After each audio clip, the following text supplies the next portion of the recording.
நான் மறுபடியும் சொல்றேன், இது ஏதோ ஒரு தனிப்பட்ட பிரச்சனை கிடையாது. ஏன்னா இதே ஊர்ல, நெல்வாய் ஊர்ல ஒரு 3 ஆண்டுகளுக்கு முன்பு அந்த திருமால்பூர்ல இருந்து வந்தவங்க எல்லாமே அங்க ஊரே கலவரமாகி வேற விதமா கொண்டு போனாங்க. அதெல்லாம் அது இன்னும் மறக்கல. அதனால அதான்மா எல்லாம் இருக்கு. தமிழரசன் உங்க அப்பா, இப்போ பாதிக்கப்பட்ட தமிழரசன் உங்க அப்பாவும் இதே போன்று அந்த ஊர்க்காரங்களால தாக்கப்பட்டிருக்கிறார் ஒரு 3 ஆண்டுகளுக்கு முன்பு.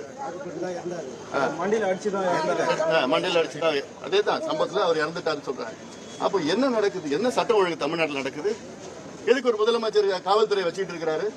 அவரால் செயல்பட முடியல, இந்த காவல்துறை வேற யாருன்னா கொடுத்துட்டு போலாம். தொடர்ச்சியா தமிழ்நாட்டில் சட்ட ஒழுங்கு ரொம்ப மோசமான நிலையில் இருக்கு. கொலை கொலை எங்க பார்த்தாலும் கொலை நடந்திருக்குது, கொள்ளை நடந்திருக்குது. முதலமைச்சர் அவர்கள் இனியாவது அதை தடுத்து நிறுத்துகின்ற ஒரு சூழலை தமிழ்நாட்டில் ஏற்படுத்த வேண்டும். மக்களுக்கு ஒரு நம்பிக்கையை மூட்ட வேண்டும் முதலமைச்சரும் தமிழக காவல்துறை.